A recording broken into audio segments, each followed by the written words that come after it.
الحمد لله رب العالمين، الصلاة والسلام على سيد الأنبياء والمرسلين وعلى آله وصحبه أجمعين. أما بعد، أعوذ بالله من الشيطان الرجيم. بسم الله الرحمن الرحيم. قل للمؤمنين يغضوا من أبصارهم ويحفظوا فروجهم. صدق اللہ مولانا العظیم.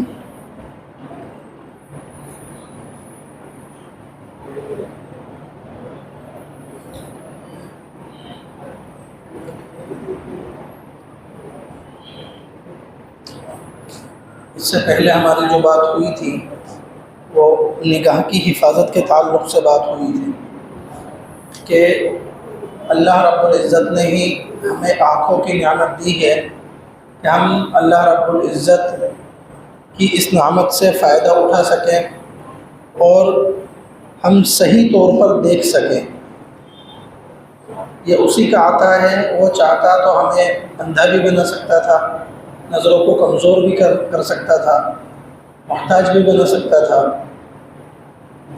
اور وہ جب چاہے جب ہماری نظروں سے بینائی اور روشنی چھین سکتا ہے. تو پھر اسی اللہ رب العزت نے جس نے اتنی بڑی نعمت دی، ہمیں آنکھوں کی حفاظت کا حکم دیا کہ بد نگاہی سے اپنی آنکھوں کو بچاؤ. یعنی بد نگاہی سے بچانے کا مطلب یہ ہے کہ جن چیزوں کو دیکھنے سے اللہ رب العزت نے روکا ہے ان سے روکا جائے. جیسے بے حیائی کی چیزوں سے اللہ رب العزت نے روکا، اسی طرح نامحرم مردوں کو حکم دیا کہ وہ نامحرم خواتین کو نہ دیکھیں، نامحرم عورتوں کو نہ دیکھیں. اسی طرح عورتوں کو حکم دیا کہ وہ نامحرم مردوں کو نہ دیکھیں. یعنی ایک کروس ہے یہ کہ مردوں کے لیے حکم یہ ہے کہ وہ ایسی عورتوں کو نہ دیکھیں کہ جن سے ان کا ایسا رشتہ نہیں ہے کہ جس کی وجہ سے وہ اس کے لیے محرم بن جائے. محرم اور نہ محرم کو سمجھنے کا آسان طریقہ یہ ہے کہ جس مرد کے لیے جس عورت سے زندگی بھر نکاح کرنا حرام ہو وہ اس کے لیے محرم ہے. اس کے علاوہ ساری عورتیں اس کے لیے غیر محرم ہیں، نامحرم ہیں. مثال کے طور پہ ماں، انسان کبھی بھی اپنی ماں سے نکاح نہیں کر سکتا. بہن، خالہ، دادی، بیٹی، پوتی، تو یہ سب اس کے لیے محرم ہے کہ شریعت کے دائرے میں رہتے ہوئے انسان ان کے ساتھ رہ سکتا ہے اور ان کو دیکھ سکتا ہے.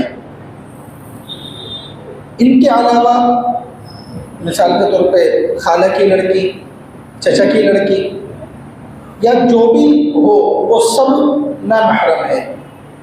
اسی طرح عورت کے لیے محرم اور نامحرم یہ ہے کہ جس مرد سے زندگی بھر اس کا رشتہ حرام ہے، نکاح حرام ہے، تو وہ اس کے لیے محرم ہے. اس کے علاوہ سب غیر محرم، نامحرم ہیں. مثال کے طور پہ لڑکی کے لیے بھائی، باپ، چچا. تو عورت کو بھی اس کی پابندی کرنی چاہیے. اللہ رب العزت نے قرآن کریم کے اندر بھی اس کے بارے میں بہت تفصیل بیان کی ہے. آیت ہے وَلَا يُبْدِينَ زِينَتَهُنَّ إِلَّا مَا ظَهَرَ مِنْهَا وَلْيَضْرِبْنَ بِخُمُرِهِنَّ عَلَى جُيُوبِهِنَّ کہ عورتوں کی زینت کسی کے سامنے ظاہر نہیں ہونی چاہیے.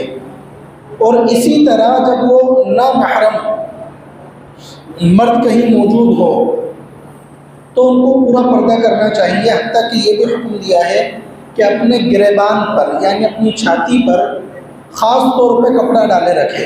وَلْيَضْرِبْنَ بِخُمُرِهِنَّ عَلَى جُيُوبِهِنَّ وَلَا يُبْدِينَ زِينَتَهُنَّ إِلَّا لِبُعُولَتِهِنَّ أَوْ آبَائِهِنَّ أَوْ آبَاءِ بُعُولَتِهِنَّ أَوْ أَبْنَائِهِنَّ أَوْ أَبْنَاءِ بُعُولَتِهِنَّ أَوْ إِخْوَانِهِنَّ او بنی اخوانہم او بنی اخواتہم او نسائہم او ما ملکت ایمانہم. یہ پوری آیت ہے کہ جن کے تعلق سے اللہ رب العزت نے تفصیل بیان کی ہے کہ کون محرم ہے، یعنی عورت کے جو محرم رشتہ دار ہیں ان کو بتلایا ہے. ان میں سے ایک باپ ہے، بھائی ہے، بیٹا ہے، شوہر ہے ہی، چچا ہے، ماموں ہے، سسر ہے، پوتا نواسا، یہ پورا نیچے تک. شوہر کا بیٹا، شوہر کے بیٹے کا مطلب یہ ہے کہ ایک آدمی ہے، اس نے 2 شادی کی، ایک تو اسی عورت سے شادی کی، ایک کسی اور عورت سے شادی کی. اب جو خود کا بیٹا ہے اور شوہر کا بیٹا ہے وہ تو بیٹا ہے ہی، لیکن شوہر کا دوسری بیوی سے بیٹا ہے یعنی اولاد ہے، تو وہ بھی اس عورت کے لیے محرم ہے. اسی طرح داماد بھی محرم رشتہ داروں میں آتا ہے. بھتیجا، بھانجا، یہ محرم رشتہ دار ہیں. اب بھتیجے کا لڑکا ہے تو بھی وہ محرم ہے، یعنی اب وہ پوری رشتہ داری اسی حساب سے چلے گی. یہ عورت کے محرم رشتہ دار ہیں. نہ محرم رشتہ دار یعنی جن سے پردہ کرنا ضروری ہے اور ہمارے معاشرے میں اور ہمارے سماج میں ان کو محرم سمجھا نہیں جاتا. بس کہ صاحب ایک ہی گھر میں رہتے ہیں، ایک ہی فیملی کا حصہ ہے، ان سے کیا پردہ کرنا. جیسے خالہ کا لڑکا، ماموں کا لڑکا، چچا کا لڑکا، پھوپھی کا لڑکا، دیور کے تعلق سے حدیث کے اندر خاص طور پہ ممانعت آئی ہے. جیٹھ، بہنوئی، اسی طرح لڑکی کے لیے اپنے خالو سے پردہ، پھوپھا سے پردہ. اب ان کو سمجھا ہی نہیں جاتا ہے کچھ معاشرے میں. شوہر کے جو ہے نا بڑوں سے پردہ، مثال کے طور پر اس کے ماموں ہیں شوہر کے، بیوی کے خود کے ماموں نہیں، شوہر کے ماموں ہیں، شوہر کے پھوپھا ہیں، شوہر کا بھتیجا ہے. اب ہمارے یہاں پر یہ سمجھا جاتا ہے شوہر کا بھتیجا گویا کہ میرا بھی سگا بھتیجا. اب آپ اس کو ایک بار یہ سوچئے، اس شوہر سے اس کا جو ہے نکاح نہیں ہوا ہوتا تو اس بھتیجے سے اس کا نکاح شریعت کے اعتبار سے جائز تھا نہیں تھا. مثال کے طور پہ ایک آدمی ہے، اس کا نام ہے زید، اور ایک عورت ہے، اس کا نام ہے میمونہ. اب زید کا میمونہ سے نکاح ہو گیا اور زید کا بھتیجا ہے بکر. اب اگر زید کا نکاح میمونہ سے نہیں ہوتا تو اس کے لیے تو یہ زید اور بکر دونوں ایک ہی کیٹیگری میں تھا نا. وہ اس کا جس طرح زید سے نکاح ہوا بکر سے بھی نکاح ہو سکتا تھا، ہونا محرم ہوا. سگا بھتیجا ہو، بھانجا ہو، بات الگ ہے. یہ اہم چیزیں ہیں. آج یہ ہمارے یہاں پر ایسی مینٹلٹی ڈیولپ ہو چکی ہے کہ صاحب ایک ہی گھر میں رہتے ہیں، خالہ کا ہی تو لڑکا ہے، ماموں کا ہی تو لڑکا ہے، پھوپھی کا ہی تو لڑکا ہے. اور لڑکوں کے لیے ان کی لڑکیاں، صاحب میری پھوپھی کی لڑکی ہے تو پھوپھو کی لڑکی ہے میری، کوئی بول کر دکھا دے میری تو بہن ہے. اور اسی طرح سے پھر فتنہ وجود میں آنا شروع ہوتے ہیں. وہ تو بہت دور کی بات ہے کہ جن سے کوئی رشتہ نہیں ہے. خاندان کے جن افراد سے شریعت کی نگاہ میں پردہ کرنا ضروری ہے اور عرف کے اندر پردہ نہیں کیا جاتا، بلکہ پردہ کرنا دوسری بات ہے.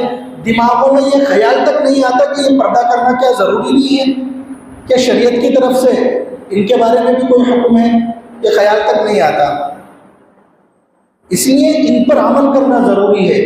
قرآن کریم میں فقہاء نے فقہی کتابوں میں یہ تفصیلات کیوں بھی بیان نہیں کی.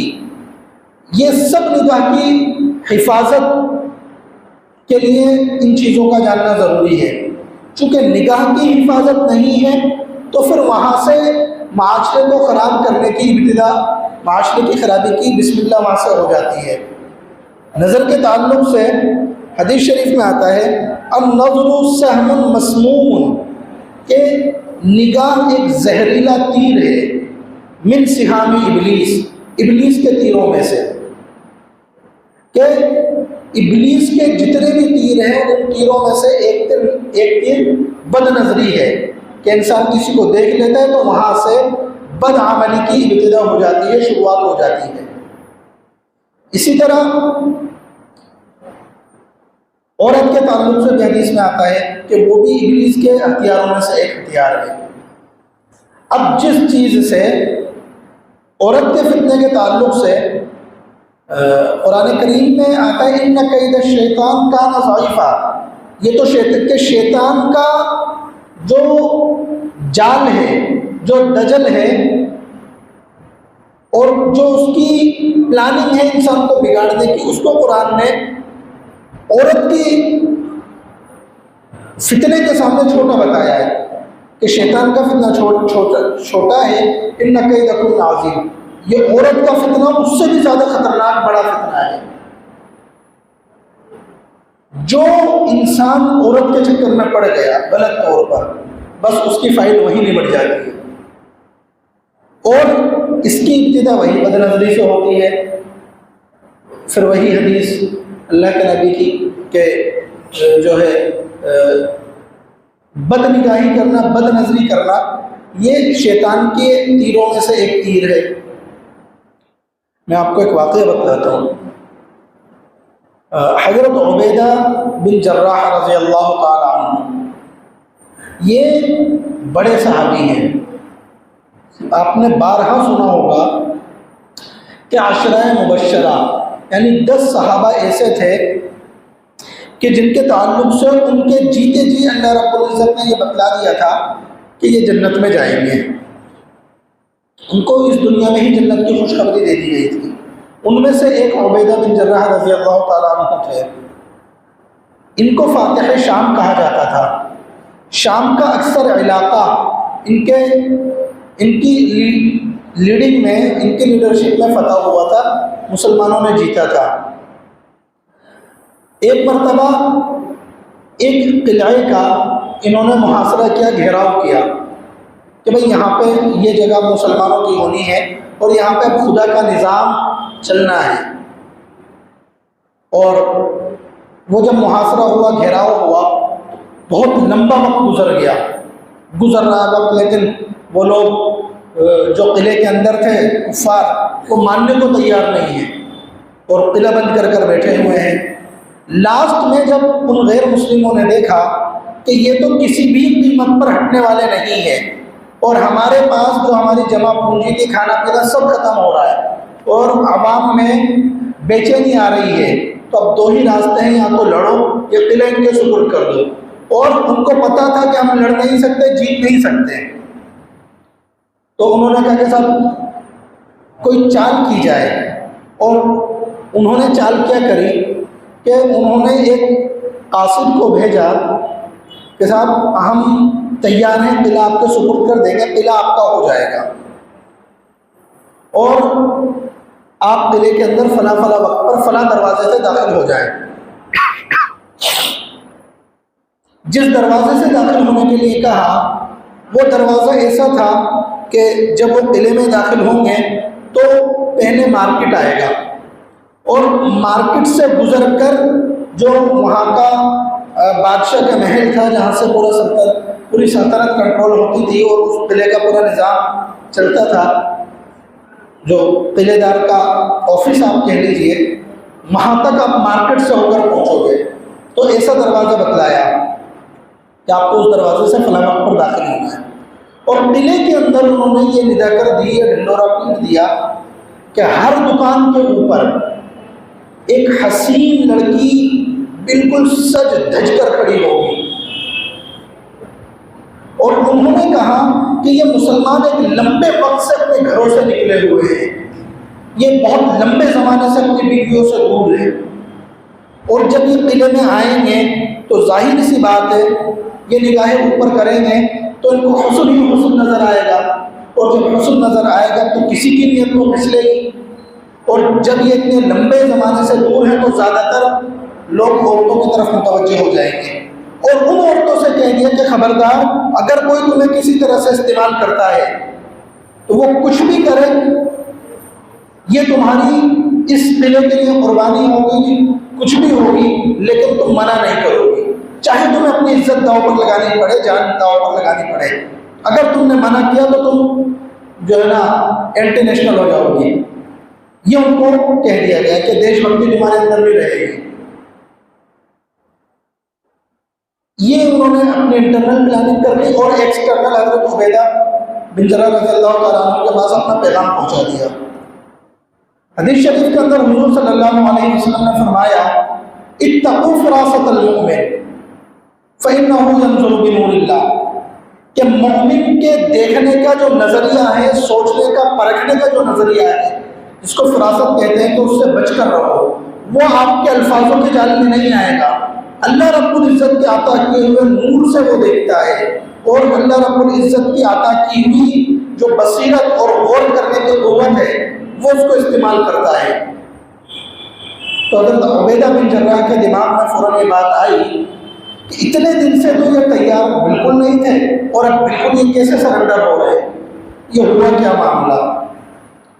تو اس قلعے میں داخل ہونے سے پہلے حضرت عبیدہ بن جراح نے جو اپنے پورے لشکر کے سامنے، پوری سپاہ کے سامنے جو اسپیچ دی، اس کے اندر اس آیت کو تلاوت کیا، قل للمؤمنین یغضوا من ابصارہم ویحفظوا فروجہم، اور پوری تفصیل بیان کی۔ اس کے بعد وہ قلعے میں داخل ہوئے، وہ گورنر کے آفس تک پہنچ گئے، قلعے دار کے قلعے تک پہنچ گئے، بالکل دارالحکومت تک وہ پہنچ گئے، لیکن کسی بھی سپاہی کی نگاہ اوپر اٹھی ہی نہیں۔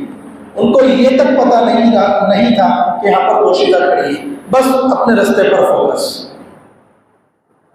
اگر یہ بدنگاہی وہاں پر ہوتی اور مسلمانوں کے اندر نگاہ کی حفاظت نہ ہوتی تو اس کی وجہ سے یہ قلعہ چلا جاتا اور نبی کریم صلی اللہ علیہ وسلم کے صحابہ بدنام ہو جاتے ہیں۔ لیکن کس طرح سے انہوں نے اللہ کے حکم پر عمل کیا کہ اگر کہہ دیا نگاہ نہیں اٹھے گی تو نہیں اٹھے گی، اور وہ لوگ حیرت میں پڑ گئے، وہ پورا قلعہ مسلمانوں کے پاس آ گیا۔ اس لیے یہ کوئی چھوٹی چیز نہیں ہے نگاہوں کی حفاظت۔ میں آپ کو ایک واقعہ بتلاتا ہوں۔ سلطان صلاح الدین ایوبی رحمۃ اللہ علیہ نے بیت المقدس کو فتح کیا، اور اس کے بعد عیسائیوں کی ایک بہت بڑی میٹنگ بیٹھی اینالائسس کے لیے کہ ان مسلمانوں کو ہم کس طرح سے توڑیں، اسی وقت میں کہ مسلمانوں کو ہم کس طرح سے کمزور کریں۔ یہ نہ تو مال پر بکتے ہیں، نہ دولت پر بکتے ہیں، نہ کھانے پر، نہ عہدے پر، کسی چیز پر بھی نہیں بکتے۔ تو انہوں نے کہا لڑکیاں پیش کرو۔ وہ لڑکیاں پیش کر رہے ہیں صلاح الدین ایوبی کے گورنروں کے پاس، بہت حسین جمیل بنا کے، لیکن وہ دیکھنے کو تیار نہیں ہے، وہ بھاؤ بھی نہیں دے رہے۔ یہ معاملہ وہاں پر چل رہا ہے۔ جب انہوں نے اینالائسس کیا تو انہوں نے کہا کہ یہ لوگ اتنے باحیا ہیں، محمد عربی نے اور ان کے بعد والوں نے اپنے نوجوانوں کی تربیت ایسی کی ہے کہ یہ نہ محرم کو دیکھنا تک گوارا نہیں کرتے۔ تو سب سے پہلے ان کو بے حیائی میں مبتلا کرو، اور اس بے حیائی میں مبتلا کرنے کا طریقہ آسان یہ ہے کہ ان کی نگاہوں سے شرم ختم کرو کہ یہ جو چاہیں وہ دیکھنے لگ جائیں۔ اور اس کے لیے پھر ایک آرٹ لایا گیا فوٹو کے نام پہ، فوٹوگرافی کے نام پہ، کہ شروعات ہوئی سب سے پہلے حسین و جمیل کے جمیل فوٹو بنائے گئے کہ صاحب یہ تو نقاشی ہے، عورتوں کے فوٹو بنائے گئے۔ پھر یہ نظریہ ڈالا گیا کہ صاحب یہ تو فوٹو جو ہے، فوٹو سے کیا ہو رہا ہے، اور وہی فوٹو آگے بڑھتے بڑھتے بڑھتے کہاں تک پہنچا ہے، اور اس کے بعد سے مسلمانوں کی کیا حالت ہوئی ہے کہ نوجوانوں کی جوانیاں بہ چکی ہیں، برباد ہو چکی ہیں۔ صرف جو شروعات ہوئی وہ اس بدنگاہی سے ہوئی۔ اس لیے یہ نگاہ کی حفاظت کوئی چھوٹی چیز نہیں ہے۔ رشتوں کا تقدس اس پر محفوظ ہے، رشتوں کا احترام نگاہ کی حفاظت پر محفوظ ہے۔ ایک بات میں آپ کو اور بتلاؤں گا، ہمارے یہاں پر جہاں خاندان کے اندر نظر انداز کیا جاتا ہے پردے کو، کہ جیسے خالہ کے لڑکے سے کوئی پردہ نہیں، لڑکے کے لڑکی سے کوئی پردہ نہیں، اسی طرح منہ بولے رشتوں پر بھی بہت اعتبار کیا جاتا ہے۔ جس کو بولا جاتا ہے صاحب یہ تو دھرم کا رشتہ ہے، تو ہمارے پڑوس کا رشتہ ہے، اور اس کو میں نے بہن بنا رکھا ہے اور اس نے مجھے بھائی بنا رکھا ہے۔ شریعت کے اندر اس کا کوئی اعتبار نہیں ہے۔ ٹھیک ہے، آپ اپنا رشتہ داری ہے، آپ پڑوسی، آپ اپنا رشتہ نبھاؤ، شریعت میں اس کا کوئی اعتبار نہیں ہے۔ چونکہ جس سے دھرم کا رشتہ بنا لیا، پھر اس کو بالکل حقیقی رشتے کا درجہ دیا جاتا ہے، پھر اس سے پردے بھی ختم، وہ پھر چاہے کوئی بھی ہو۔ اور پردے تو بالکل ایسے ختم ہو گئے. سب سے پہلے گھروں میں اگر کوئی چیز غائب ہوتی ہے جس کے گھر سے فیملی سے اچھے تعلق ہو جائے، وہ سب سے پہلی چیز ختم ہونے والی پردہ ہی ہوتا ہے. میں آپ کو بتلاتا ہوں، نبی کریم صلی اللہ علیہ وسلم کے زبانی بنائے ہوئے ایک بیٹے تھے، منہ بولے بیٹے، گود لیے ہوئے، حضرت زید بن حارثہ رضی اللہ تعالیٰ عنہ. ان کی بیوی تھی حضرت زینب بنت جحش رضی اللہ تعالیٰ عنہ. انہوں نے اپنی بیوی کو طلاق دے دی. اب ویسے تو وہ نبی کریم صلی اللہ علیہ وسلم کی منہ بولی بہو ہو گئی، لیکن نبی اللہ رب العزت نے نبی کو حکم دیا کہ تم زینب بنت جحش سے نکاح کرو. اور یہ بات اللہ کے نبی صلی اللہ علیہ وسلم کے ذہن میں بھی بخوبی موجود تھی، اور اللہ کو بھی بخوبی پتہ تھا کہ یہ ان کی منہ بولے بیٹے کی بیوی ہے. لیکن اللہ نے نکاح کا حکم دیا کہ نکاح تو انہی سے کرنا ہے، اور وہ نکاح ہوا. وہاں اللہ رب العزت نے جو نکاح کرایا اللہ کا حکم تھا، اور جو حکمتیں تھیں ان حکمتوں میں ایک حکمت یہ بھی تھی کہ سماج کو کھلے عام یہ بات دکھلانی تھی کہ منہ کے بنائے ہوئے رشتوں سے رشتے نہیں بنتے. رشتے وہ ہیں جو آپ کے خون کے ہیں، رشتے وہ ہیں جو اللہ رب العزت نے بنا دیے.